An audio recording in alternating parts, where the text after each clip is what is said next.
Hello friends! Good morning, good afternoon, or good evening wherever you are. Ipapakita ko sa inyo kung gaano kang ganda ang San Diego Zoo na napuntahan compared sa ibang Malayan topper. napuntahan ko dito sa Arizona or other state. Super laki, super organized, malinis yung mga Say hi! paligid. You have option to Right now, have a Hotel. bus tour. Kami naglakad lang kami kasi meron kaming toddler. Parang hindi maubos yung energy niya kung nakaupo lang. And I don't think he will sit forever, diba?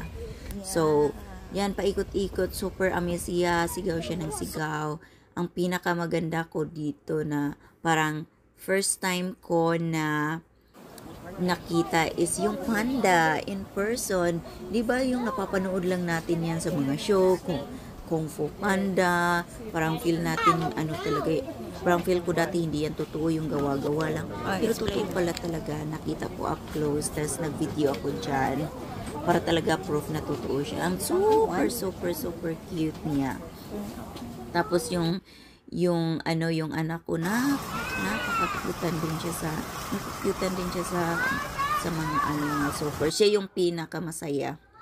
Sigaw siya ng sigaw. Tapos, ito,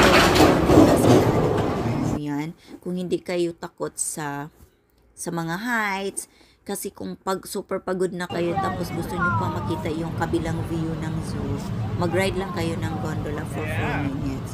Ako, I have fear of heights, pero talagang sumakay kami. Sumakay ako kasi kailangan namin pumunta sa kabila kasi nandoon yung mas maganda na restaurant. Marami ring restaurant sa loob ng zoo. So, hindi na kayo pwedeng gutom. Marami ding restroom. So, pumunta kami sa kabila. Tapos, pagkatapos namin kumain, bumalik na naman kami sa kabila kasi gusto namin puntahan yung mga bear. Ito bear na, may polar bear na gusto namin pumuntahan, makita up close. Pero ito lang nakikita namin kasi hindi siya nagpapakita or either baka kumain sa loob kasi nasa room daw, hindi lumalabas yung polar bear. Pero nakita kami sa mga maliliit at saka sa grizzly. So ito, I think ito yung grizzly na bear na nakikita namin.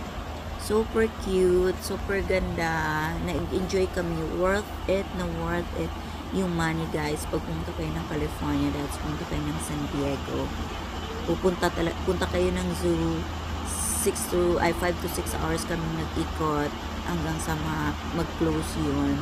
Super ganda. Worth it.